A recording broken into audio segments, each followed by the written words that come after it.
tout à fait. Donc c'est important que la DIL soit aussi sur place, puisque nous assurons aussi un service de proximité, être au plus proche du public, pouvoir répondre à toutes leurs questions concernant le logement.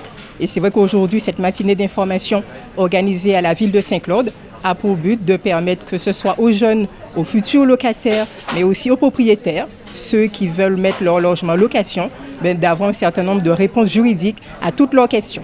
Ce sont souvent les thématiques récurrentes, ce sont les questions qui reviennent le plus souvent à la DIL, notamment les rapports locatifs, mais également tout ce qui concerne l'accès au logement, les garanties qu'un propriétaire peut exiger pour signer un contrat de location, les formalités pour rédiger le contrat de location. Ce sont toutes les questions qui souvent sont sollicitées, sont posées aux conseillers juristes. Des réponses neutres, objectives. Ce sont des réponses qui sont gratuites. Nous nous adressons tant aux locataires qu'aux propriétaires. C'est vraiment un centre de centralisation des informations, un centre de conseil et d'orientation des différentes ménages. J'ai bien rendu compte aussi en tant que juriste à la DIL que ce qui compte, c'est vraiment l'information, connaître ses droits pour pouvoir engager des actions, engager des recours. Donc c'est vrai que c'est une thématique qui a été reprise par Saint-Claude, notamment après le bac, pour permettre aux jeunes qui sont amenés à partir ou à signer des contrats de location à être chez eux, à être autonomes dans un logement, d'avoir toutes les réponses à leurs questions. Mais c'est vrai que c'est une thématique qu'il faudrait reprendre dans d'autres communes sur le territoire.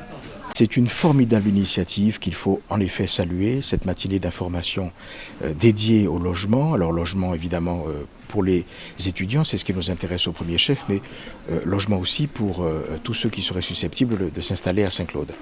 Pour l'université, naturellement, c'est vrai que cette thématique est au cœur même de nos préoccupations. Étant entendu que le Crous ne peut absorber, c'est une évidence, l'entièreté de la demande, des besoins des étudiants, par conséquent, nous avons besoin de travailler en synergie avec la mairie et avec les bailleurs, les propriétaires bailleurs saint-claudiens. Bien sûr, parce qu'aujourd'hui, nous le savons, notre population estudiantine est fragilisée. La récession nous touche tous, y compris ce domaine de l'éducation. Et par conséquent, les étudiants ont besoin d'être dans de bonnes conditions de travail, d'autant plus, et là encore, chacun l'aura compris, que les étudiants seront amenés de plus en plus à rester chez eux par rapport à d'éventuelles crises, que sais-je, et nous l'avons bien vu ces 3 dernières années. Par conséquent, l'étudiant se doit d'être dans un logement confortable, fonctionnel et surtout connecté. L'Université des Antilles, par le truchement de sa gouvernance, a évidemment à cœur d'écouter, de recueillir toutes les doléances des étudiants, de les traiter autant que faire se peut. C'est ainsi qu'il y a 3 ans, sous la gouvernance du président Jean-Guy, nous avons implanté une épicerie solidaire sur le campus du Camp Jacob à Saint-Claude, ce qui est déjà une première en soi. Et nous continuons avec une assistance psychologique, avec les services sociaux du Crous. Nous sommes perpétuellement dans l'écoute attentive des besoins de nos étudiants et de leurs difficultés. Alors, un étudiant qui loue un logement, la CAFLED a payé son loyer avec l'aide au logement. Et donc l'étudiant, dès que le contrat de location est signé, l'étudiant peut formuler sa demande sur la CAF.fr en ligne. Voilà. Tout à fait. Donc sur la CAF.fr, tout est précisé. S'ils ont besoin de renseignements, ils ont tout est précisé. Et ils peuvent aussi faire une simulation de la demande d'aide au logement pour savoir à combien ils auront droit. Voilà.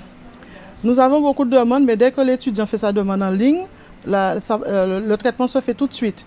Donc nous gérons les demandes et puis en principe d'ici novembre, tout est déjà bouclé, tout est déjà traité. L'étudiant déjà commence à percevoir déjà l'aide au logement sur son compte ou le bail. Saint-Claude, ville universitaire, aujourd'hui est à l'écoute de ses étudiants et souhaite les accompagner afin qu'ils vivent au mieux leur année universitaire.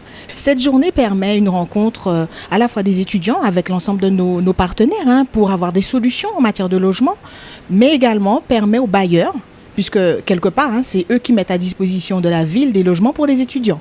Donc, une rencontre étudiants-bailleurs avec un ensemble d'informations qui leur sera délivrée, puisque nous sommes conscients que les étudiants sur notre territoire, des fois, retrouvent des difficultés pour se loger. Donc, la Saint-Claude souhaite vraiment être proactive et intervenir en faveur du logement de ses étudiants comme de sa population de manière générale. Réunir tout le monde au sein même de l'amphithéâtre à l'université, c'est vraiment important pour nous, parce que comme je vous disais tout à l'heure, Saint-Claude, ville universitaire, nous devons faire corps avec les acteurs de notre territoire. porter la pédagogie, la sensibilisation, à la fois sur le droit au logement, sur les procédures à mettre en place, sur les formalités, mais également pouvoir dénouer certaines situations qui peuvent se poser, notamment pour les propriétaires qui parfois ne louent pas par rapport à la garantie qui ne leur est pas octroyée. Mais aujourd'hui, plusieurs dispositifs existent. Donc c'est pour cela que nous avons fait venir un lot de partenaires, notamment la DIL, la région Guadeloupe, que nous remercions pour déployer leur plan Action Jeunesse, parce qu'à travers ce plan, ils ont des actions d'accompagnement de la jeunesse. Nous avons également l'Association pour le développement et l'information et le logement. C'est un acteur majeur, associatif majeur, qui apporte des renseignements, qui peut accompagner propriétaires, bailleurs, étudiants, locataires, donc, sur plusieurs thématiques. Mais nous avons également EDF qui est présent. Donc, vous voyez un ensemble d'acteurs, mais également le CECAS de la ville, qui est un acteur dans l'accompagnement des jeunes également. Voilà, donc vous voyez un panel